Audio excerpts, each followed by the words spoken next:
제가 먼저 읽겠습니다. 성령이 아시아에서 말씀을 전하지 못하게 하시거늘 그들이 부르기아와 갈라디아 땅으로 다녀가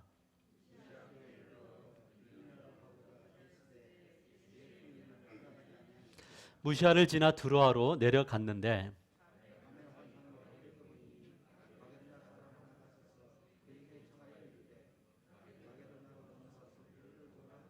바울이 그 환상을 보았을 때 우리가 곧 마게도냐로 떠나기를 힘쓰니 이는 하나님이 저 사람들에게 복음을 전하라고 우리를 부르신 줄로 인정함이로라.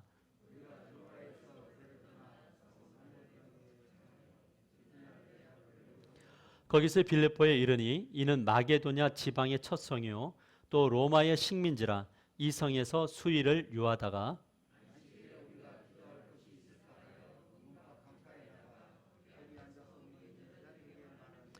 두아디라 시에 있는 자색 옷감 장사로서 하나님을 섬기는 루디아라 하는 한 여자가 말을 듣고 있을 때 주께서 그 마음을 열어 바울의 말을 따르게 하신지라.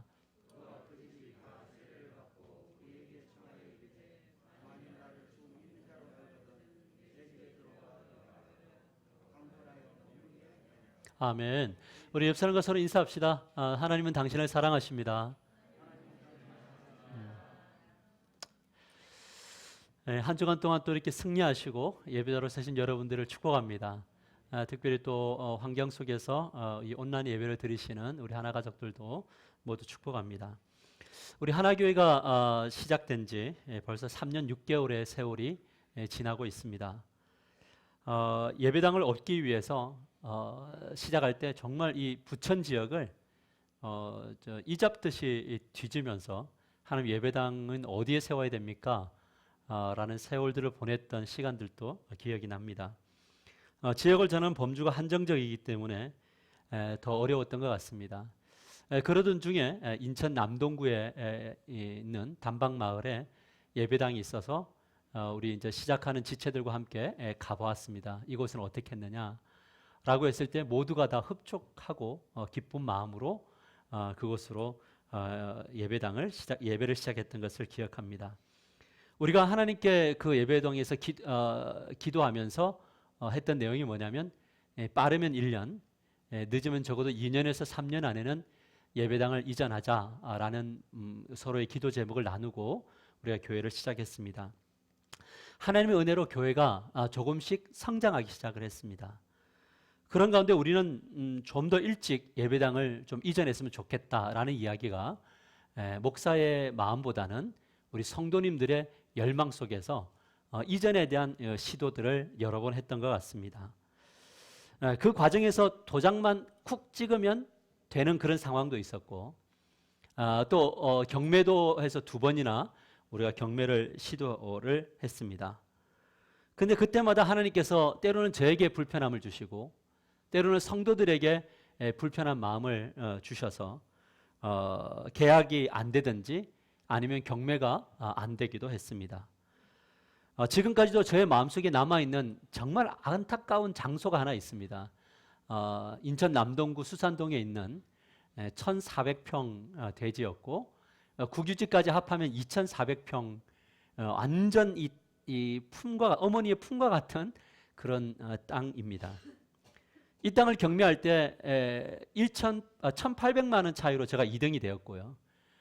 그래서 차순위로 넣었는데 안 됐습니다. 우리가 추진하려고 하는 모든 것들을 하나님이 자주 막으셨습니다. 그래서 며칠 동안 밥맛도 떨어지고 에이씨 이제는 이제 예배당 이전 이제 나는 기법 나는 다 내려놔 버릴 거야 이렇게 생각을 했습니다. 그렇게 마음을 내려놓고 이전을 또 이제 추진해 나갈 때 하나님께서 지금 이 예배당을 허락해 주셨는데 이 예배당을 계약할 때 또 저 있던 남동구의 예배당을 또 매매할 때 이 모든 과정들이 너무 순조롭게 이루어지는 것을 보았습니다. 제가 은행을 다니면서 굉장히 좀 기가 많이 죽었었거든요. 근데 은행도 연결이 되고 은행도 막 그냥 적극적으로 은행의 이사가 막 밀어주고 뭐 제가 로비를 한 적이 없었습니다만 뭐 계속적으로 열려서 지금 여기까지 왔습니다. 저는 그때 생각했습니다. 우리 모두가 생각했습니다. 하나님의 은혜로 일사천리 진행되었다 라는 것을 우리는 고백을 했었죠. 그런데 이것을 계약하고 나니까 코로나로 인해서 막 전국이 막 난리가 나는 겁니다. 그리고 이 예배당을 구하고 이렇게 보니까 3층에 또 신천지에 센터가 있다는 것도 뒤늦게 알게 되었습니다. 그때 저는 사실 조금 원망했습니다. 누구를 원망했냐면 이 교회 원래 하셨던 목사님을 좀 원망했어요. 왜냐하면 이 정도 정보는 줘야 되는 거 아니냐. 근데 아무 소리 없이 했길래 좀 섭섭하기도 했고요. 그러나 지금 신천지가 몇 주 전에 이사 갔음을 우리는 보게 됩니다. 우리 교회를 위한 이단의 이동이다. 이렇게 저는 생각을 합니다. 그러나 코로나로 인해서 교회 이전하기 전에 계획했던 모든 일들이 다 무너졌습니다. 우리가 올해 그 표로 삼았던 게 뭡니까? 복음을 유통하고 확장하는 교회였습니다. 그런데 우리는 여기서 복음을 유통하지 못합니다. 확장하지 못하고 있습니다.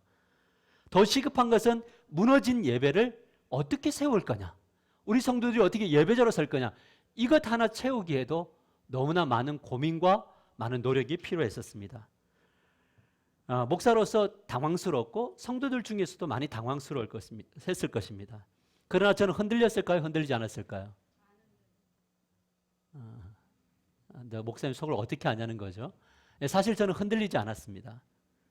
왜냐하면 하나님께서 길을 막으시든 길을 만드시든 하나님이 이 교회를 이끌어가고 있다고 믿었기 때문에 그렇습니다. 그렇기 때문에 묵묵히 그 자리에 서서 그냥 기도하는 겁니다. 여러분, 근데 교회 안에 많은 일들이 막 터지더라고요. 줄줄이 터지더라고요.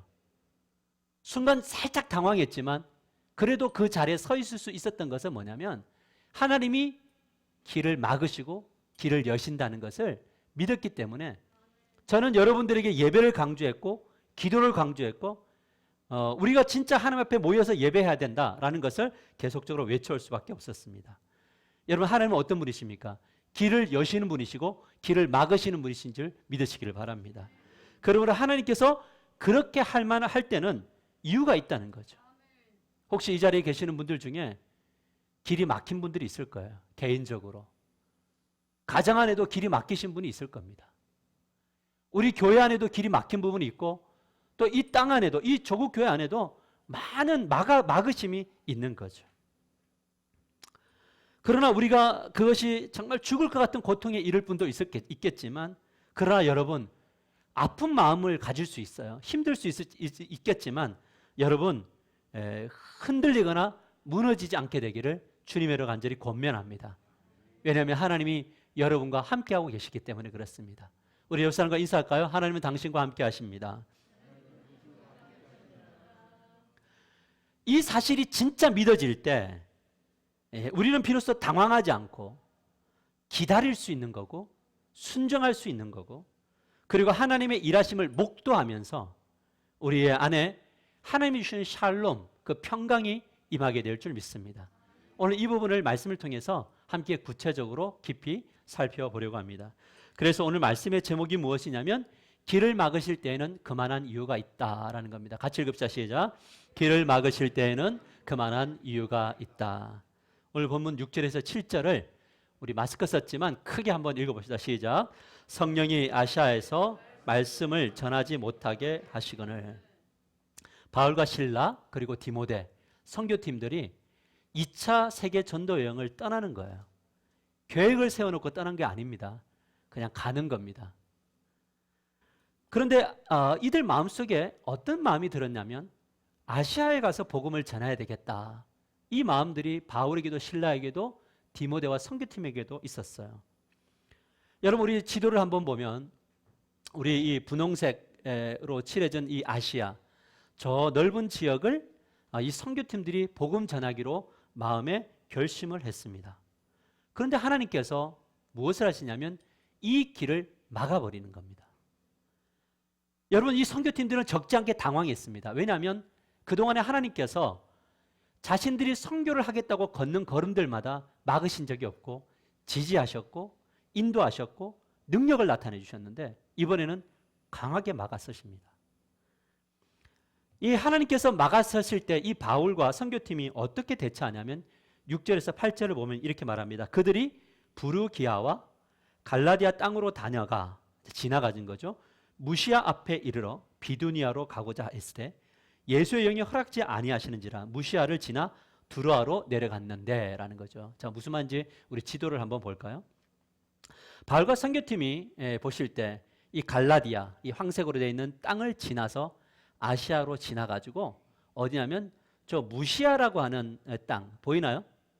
무시아 쪽에 머물게 됩니다.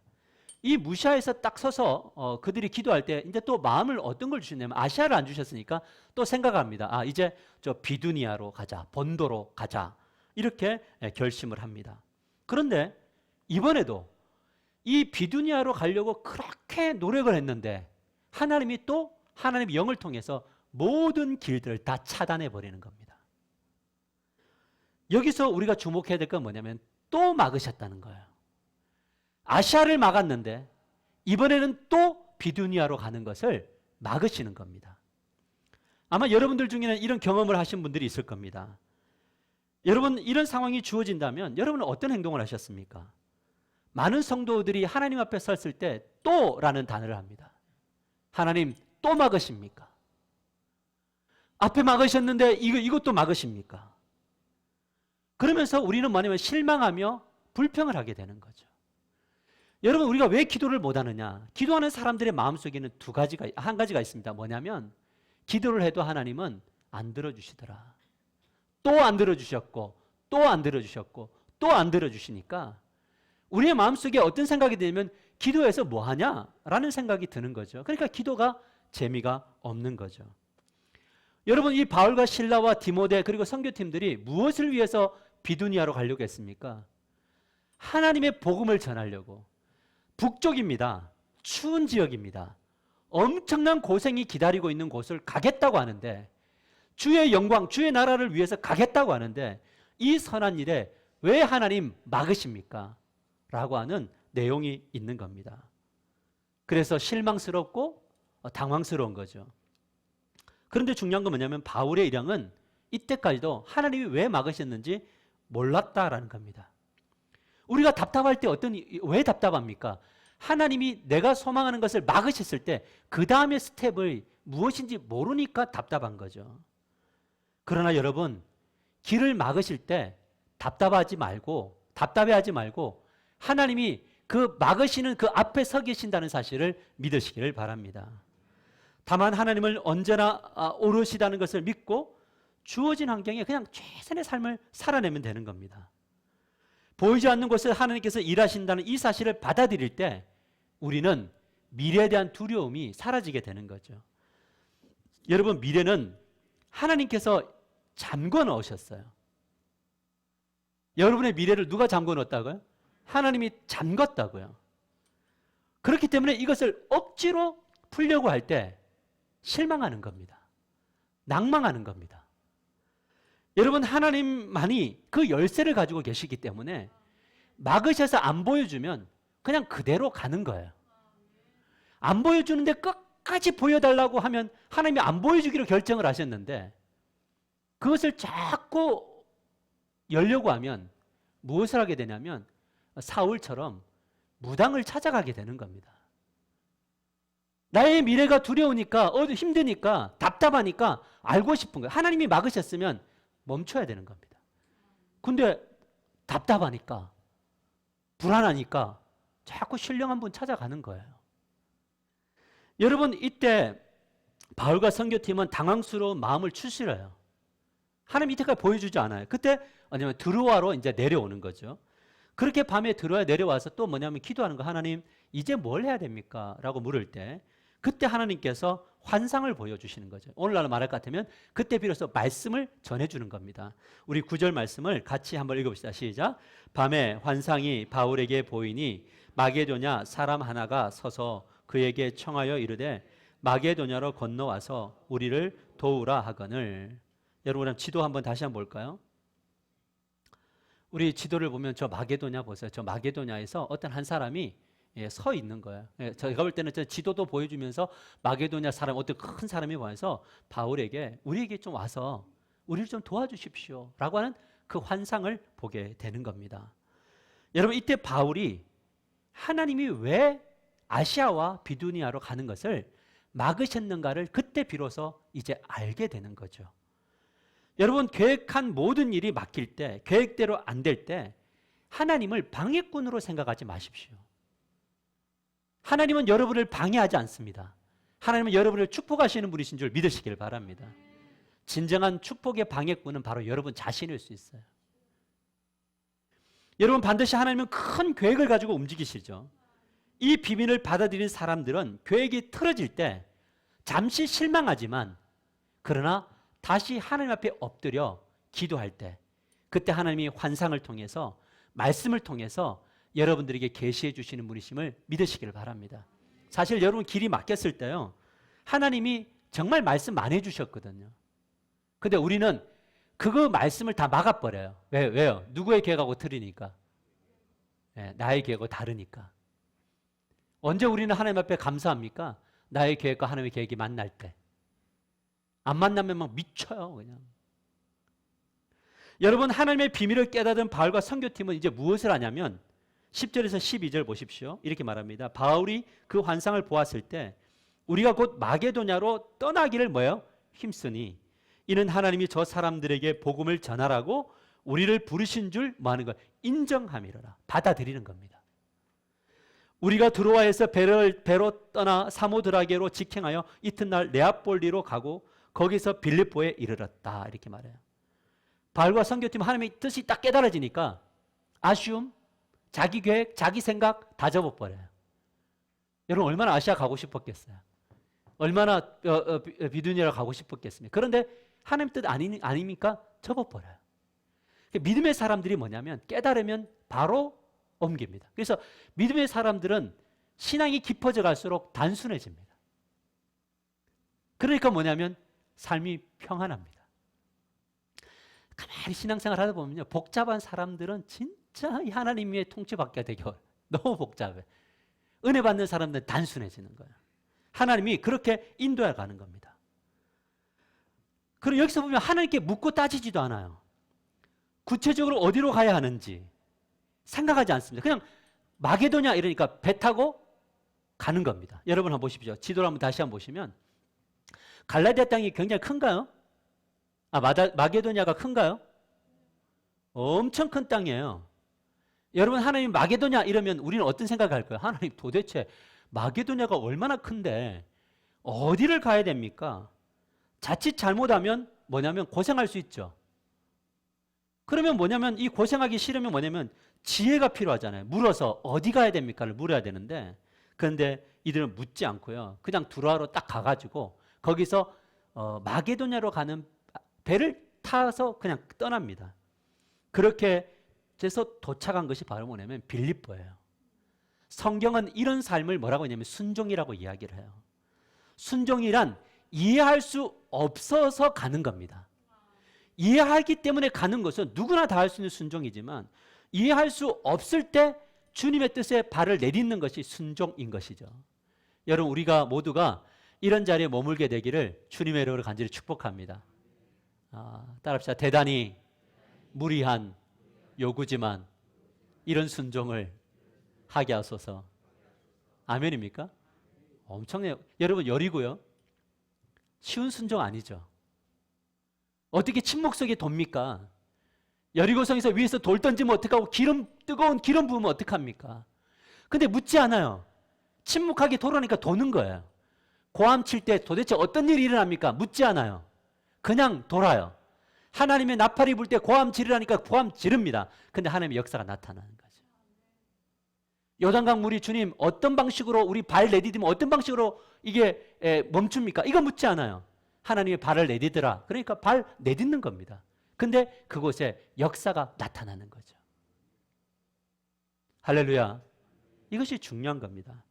바울과 선교팀이 우리들에게 무엇을 보여주고 있냐면, 성령을 따라 사는 삶이란 미래에 일어날 일을 하나님께 맡기고 그날 보여주시는 만큼 걸어가는 것.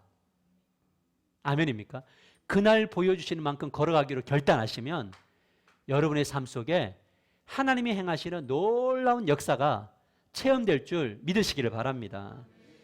미래에 일어날 일들을 보는 것이 신앙이 아닙니다. 여러분 미래를 보여주시면요 엄청 불안할 수밖에 없어요. 더 불안해요. 하상훈 목사 2020년 11월 23일 날 내가 너를 하늘나라로 데려갈 거야. 누구누구 3일 뒤에 망하게 할 거야. 행복한가요? 우리가 알고 싶은 미래에 막으실 때도 있고 여실 때도 있는데 그것을 다 보면서 가는 것이 진짜 행복할까요? 아니에요. 미래는 닫으셔야 복인 줄 믿으시길 바랍니다. 그런데 오늘 이 하루를 진짜 잘 살면요 미래에 막으실 때 강력한 능력이 나타나는 거예요. 바울은 그런 능력을 받으면서 이 길을 걸어가는 거죠. 그래서 믿음이 세워지는 사람들은 오늘 이 하루 하나님 나와 동행해 주십시오. 오늘 이 하루 찬송하게 해 주십시오. 이 오늘 하루 감사하게 해 주십시오. 그렇게 걸어갔더니 삶에 돌아보니까 하나님이 일하신 일들이 너무나 많아요. 그래서 내일 있을 것에도 기대감을 가지고 걸어가게 되는 그런 위대한 신앙이 될 줄 믿으시길 바랍니다. 어떻게 이런 삶을 살 수 있느냐? 그것은 주권을 인정했기 때문에 가능한 겁니다. 막으시는 분도 하나님이시고 길을 여시는 분도 하나님이라는 사실을 믿을 때 이런 삶이 가능한 거죠. 그럴 때 뭐냐면 우리의 삶 속에 평안이 임하게 되는 겁니다. 예전에 저는 참 불면증이 굉장히 심했던 사람이거든요. 내일에 염려가 있으면 잠이 안 와요. 그런데 요즘에는 웬만한 것 가지고는 잠 잘 잡니다. 별로 은혜가 안 되시나요?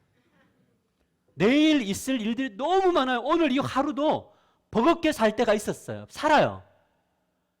목회를 하다 보니까 지금 이 코로나로 인해서 미래가 얼마나 막막합니까? 우리 교회가 어떻게 될까 막막함.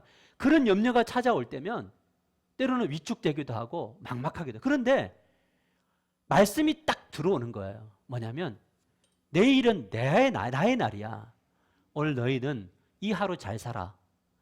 이 마음이 딱 주시면은요 뭐 하게 되냐면 오늘 하루 내가 할 게 뭘까를 찾아서 그 일을 하는 겁니다. 저녁에 잘 때 내일에 대한 두려움이 있죠. 근데 그 두려움도 내일에 서 계시는 하나님, 내가 내일을 주장할 거니 너는 이 밤에 잘 자. 잘 자는 겁니다. 사랑하는 성도 여러분, 이것이 바로 사랑하는 자에게 잠을 주신다는 의미가 이런 의미인 거예요. 여러분들에게 이런 축복이 주어져서 밤마다 깊은 잠에 빠지는 저와 여러분이 되기를 축복합니다. 여러분, 우리가 하나님께서 주시는 복을 누리지 못하는 이유는 뭐냐면 내가 세운 계획을 하나님을 끌어다가 그 계획을 관철시키려고 하니까 괴로운 겁니다. 하나님 제발 이걸 들어주셔야 됩니다. 이거예요. 여러분, 구원과 성화로서의 구원이 우리에게 주는 도전이 무엇입니까? 주권을 인정하는 삶을 요구하는 거예요. 따라서 하나님의 주권을 인정하게 하소서. 여러분, 이 주권을 인정하기까지 여러분들은 세상이 줄 수 있는 평안이 무엇인지 잘 모를 거예요. 여러분, 내가 주인 되어는 길을 철저하게 내려놓는 것, 소망을 가지되 길을 여시면 달려가고 길을 막으시면 멈추고 애매하면 더 기도하는 겁니다. 애매할 때 저는요 기도 요청을 해요. 기도하는 분들에게 기도 요청을 합니다. 기도해 달라고. 이 애매한 이 상황을 도대체 어떻게 풀어가야 될 것인지. 근데 하나님이 그때그때마다 길을 열어주시는데 이 주권의 인정은 뭐냐면 언제나 하나님이 오르시다. 이걸 인정할 때 주권을 인정하고 내어놓을 수 있어요. 그래야지만이 깊은 잠을 청할 줄 믿으시기를 바랍니다. 여러분 12절 말씀 한번 볼까요? 12절 크게 읽어봅시다. 시작. 거기서 빌립보에 이르니 이는 마게도냐 지방의 첫 성이요 또 로마의 식민지라. 이 성에서 수일을 유하다가 바울과 선교팀이 도착한 곳은 로마 식민지였던 이 마케도니아, 거기 안에서도 첫 번째 성이었던 어디냐면 빌립보라는 곳에 이제 도착을 했는데 이들이 그곳에서 뭐냐면 수일 동안 머물렀다 이렇게 이야기를 해요. 여러분 생각해 보시죠. 빌립보로 갔으면 하나님 뜻대로 순종해 갔으면 빌립보의 길이 열려야 되나요? 가자마자 뭐 하나님의 역사가 일어나야 되나요? 근데 수일 동안 아무 일도 일어나지 않습니다. 여기서 우리는 또 막으심이 나오는 거죠. 여러분 얼마나 당황스러울까요? 하나님의 가라고 해서 갔는데 모든 거 내 욕망, 내 비전 다 포기하고 갔는데 왜 수일 동안 일어나지 않지? 라는 거예요. 여러분 서두에 말한 것처럼 하나님이 막았어서 이곳 상동으로 이동을 했는데 이곳으로 이전하면 하나님 부흥시키셔야죠. 왜 하나님 코로나로 우리를 막아버리세요?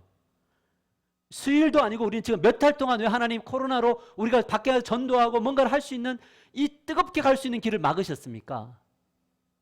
여러분 여기에 우리의 뭐가 있냐면 또 헷갈림이 있는 건데 제가 정말 하나님의 주권을 인정하면서 기도할 때 이 막으심, 하나님이 이 코로나를 통해서 우리의 모든 것들을 우리가 할 수 있지 않도록 하시는 이 하나님을 저는 인정할 수밖에 없는 거예요. 왜냐하면 멈춰보니까 놓쳤던 것들이 보이고 멈춰보니까 우리의 현 주소가 보이더라는 거예요.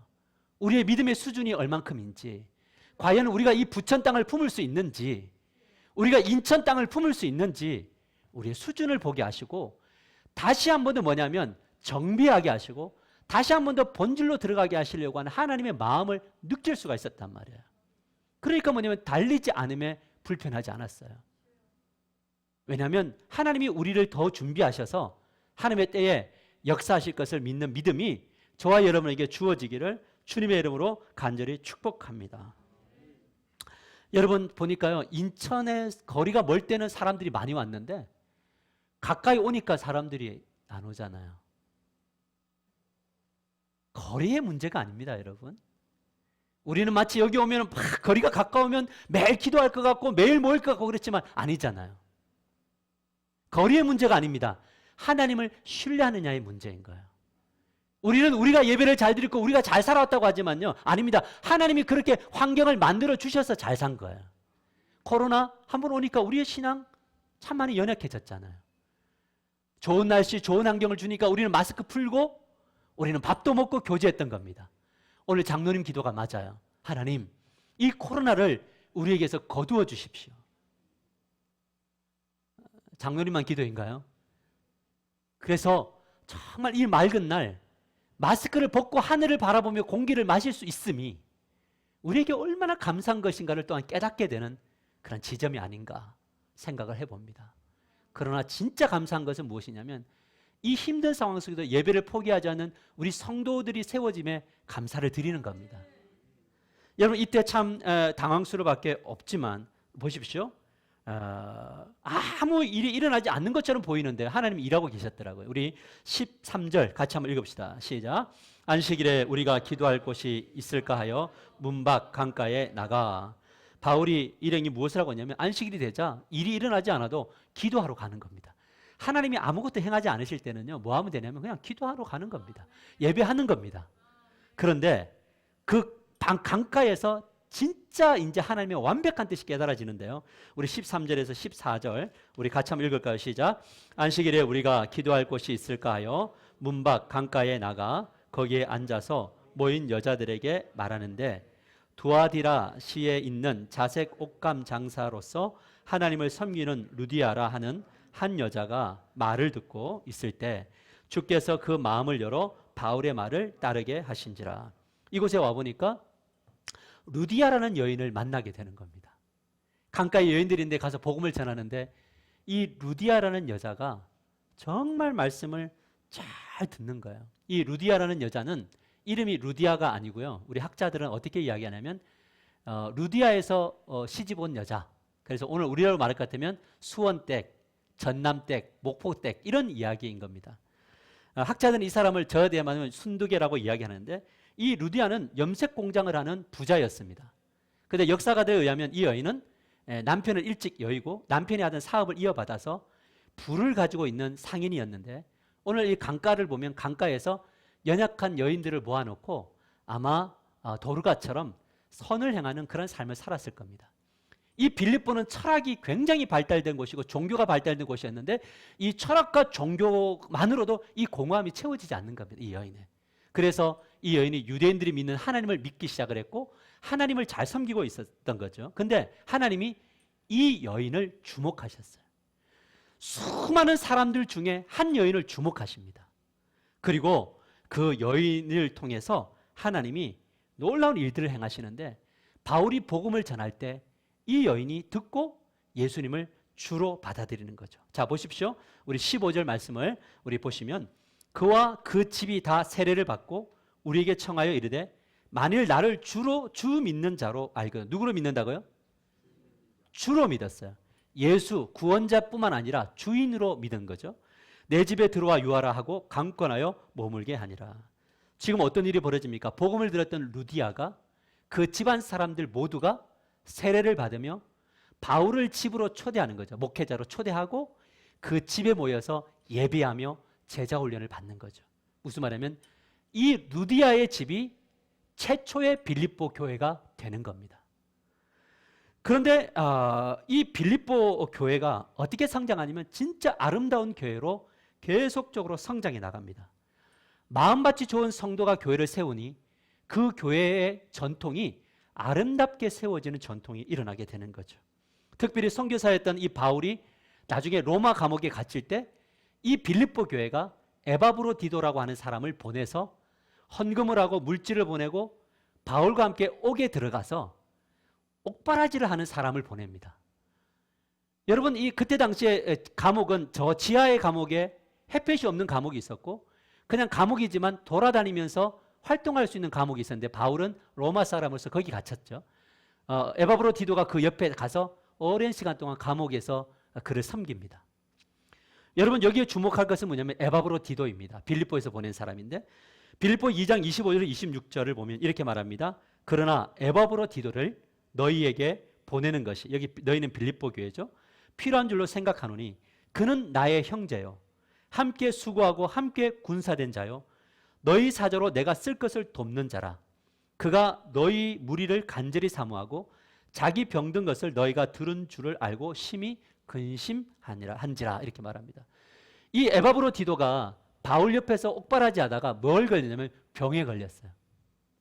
그럼 이 병에 걸린 사람은 빨리 빌립보로 가서 치료도 받고 회복해야 되는데 이 에바브로디도가 뭐라고 이야기하냐면 나의 병든 것 때문에 빌립보 교회 성도들이 아파할까 봐 그 병든 것을 감추고 있다. 여러분, 얼마나 이 아름다운 인격입니까? 지도자인 이 에바브로디도가 자기의 상함 때문에 성도들이 상처 입을까 봐 그것을 숨기고 그 옥에서 투병을 하고 있는 건데요. 하나님이 그 은혜를 가지고 이를 치유해 준 거죠. 여러분, 루디아도 아름다웠고 이 에바브로디도도 아름다운데 이 아름다운 교회가 어떤 교회냐면 빌립보 교회죠. 이것이 누구로부터 시작되었냐면 바로 자주장사였던 누구? 루디아를 통해서 시작이 되었다라는 거죠. 여러분, 여기에 어떤 메시지가 있습니까? 교회는 어떻게 누구로부터 시작되느냐가 중요하고 그 아름다운 전통이 어떻게 이어지느냐가 중요한 거죠. 저는 이 관점에서 우리 교회를 보니까 우리 교회가 아름다운 교회입니까? 아니면 부족한 교회입니까? 할렐루야. 우리 교회는 굉장히 긍정적이죠. 저는 인정해요. 우리 교회는 참 아름다운 교회입니다. 어제도 제가 그 선한교회를 가서 이렇게 예배당을 보는데 정말 그 목사님도 울먹거리고 그 목사님 아는 분들도 다 울먹울먹하면서 인사를 하더라고요. 여러분, 얼마나 귀합니까? 우리가 기도하고 함께 중보하고 필요들을 공급해 나갈 때 하나의 교회가 강하게 세워지는 것, 우리가 9개의 교회를 돕고 10개 교회를 도와가는 것, 오늘 또 당회를 하면서 장로님과 함께 앞으로 선교사님들을 어떻게 도울 건가를 의논하는 것, 이 아름다운 전통이 주님 오시는 그날까지 끝까지 세워지는 교회가 되기를 주님의 이름으로 간절히 축복합니다. 그래서 우리 교회는 정말 아름다운 성도, 아름다운 교회가 되어서 하나님 나라를 확장하는 역사가 나타나기를 축복합니다. 여러분, 이제 마지막입니다. 바울이 루디아를 만나고 난 다음에 빌립보 교회를 생각할 때마다 어떤 생각이 들었겠습니까? 하나님은 막으실 때 다 그만한 이유가 있겠구나. 그래서 이 바울은 선교를 하면서 결심합니다. 하나님이 나를 막으시면 이제 그때 기대해야 되겠구나.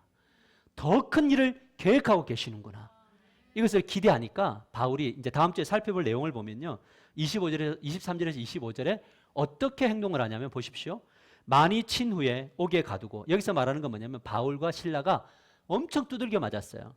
간수에게 명하여 든든히 지키라 하니 그가 이러한 명령을 받아 그들을 깊은 감옥에 가두고 그 발을 착고에 든든히 채웠더니 한밤중에 바울과 실라가 뭐하고 있어요? 기도하고 있어요. 하나님을 뭐하고 있어요? 찬송하고 있습니다. 죄수들이 듣고 있어요. 여러분 생각해 보십시오.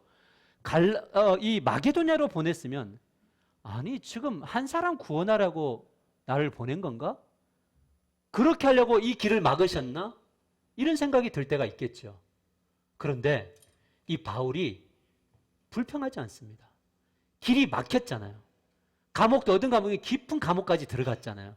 무엇을 하다가 귀신 들려 점치는 요정을 치유하다가 이런 회복을 했거든요. 그리고 감옥에 갇혔어요. 근데 이 사람들이 뭐 하냐면 기도하고 찬송을 하는 위대한 신앙인으로 계속적으로 성장해 나가는 겁니다. 우리 교회를 이렇게 돌아보면 막 이렇게 막혔을 때 당황했던 분들의 모습이 떠올라요. 그런데 3년이 지나서요. 많이 성장해서 당황스러운 일이 딱 길이 막히면 하나님 앞에 갈등하지만 기도하러 오는 분들이 있더라고요. 근데 그런 분들은 하나님이 계속 길을 여시며 성장시켜 나가요. 근데 길이 딱 막혔을 때 에이 하고 다 때려치우고 그냥 돌아가신 분, 여기서 돌아가신 분은 죽었다는 이야기가 아니고 주님의 기도의 자리, 은혜의 자리 이런 데로 떠나버린 사람들은요. 철저하게 하나님이 사랑하시는 자들은 피폐해지더란 말이에요. 여러분, 하나님이 우리를 길을 막으시는 것은 하나님이 우리를 연단하시고 우리를 더 위대한 사람으로 만들어 가시는 그런 과정임을 믿으셔야 되고요. 그 앞에 서 계신 하나님은 엄청난 일들을 하실 분이신 줄을 보여주기 위한 과정이더라는 거죠. 여러분, 참 이렇게 안타까운 게 뭐냐면 변화의 그 어떤 꼭지점에 딱 서 있는데 그때 그 분기점을 넘는 분들이 있어요. 기도하며 찬양하며. 근데 그 꼭지점만 딱 오면 무너지는 분들이 있어요. 사단은 정말 교묘해가지고 어느 지점에서 어떻게 건드리면 넘어진다는 걸 너무나 잘 알더란 말이죠. 근데 넘어졌을 때, 꺾어졌을 때 항상 이야기하는 게 뭐냐면 주변을 원망해요. 사람들을 원망해요. 환경 원망해요. 여러분, 주변과 사람들 원망해도 절대 환경은 바뀌지 않습니다. 그 순간 시원할 수는 있습니다만 안 바뀝니다. 진짜 여러분이 승부를 걸어야 될 거는 뭐냐면 길을 막으셨을 때 그때도 하나님이 함께하고 계신다는 사실을 믿으셔야 됩니다. 하나님이 역사하시는 겁니다. 길을 막으신 하나님에 대한 깊은 신뢰가 있어서 우리에게 찬양이 넘치는 삶이 있기를 축복합니다.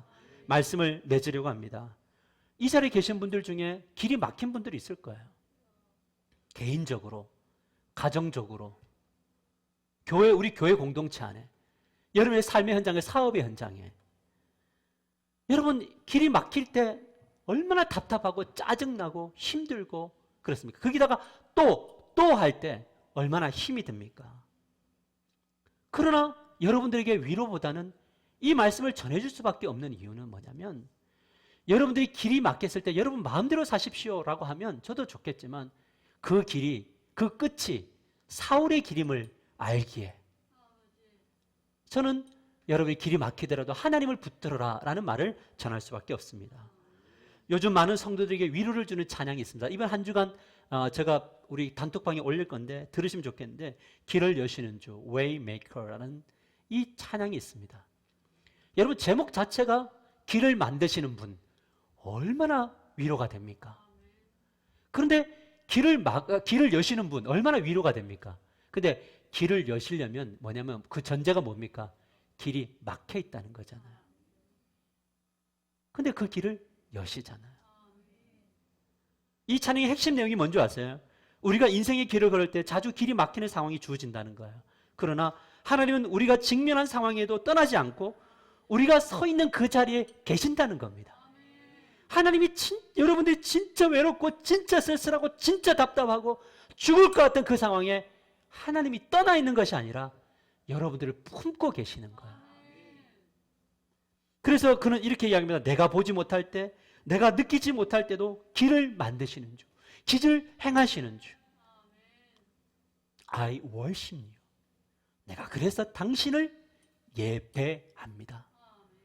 막혔을 때도 예배하고 길을 열어주셔도 예배하고 애매할 때도 기도하고 찬양하는 겁니다. 그분의 주권을 따라 한 걸음 한 걸음 걸어가 보는 겁니다. 그랬을 때 하나님이 어떤 선물을 주시는지 아세요? 평안, 샬롬. 다른 사람들 절대 이해 못해요.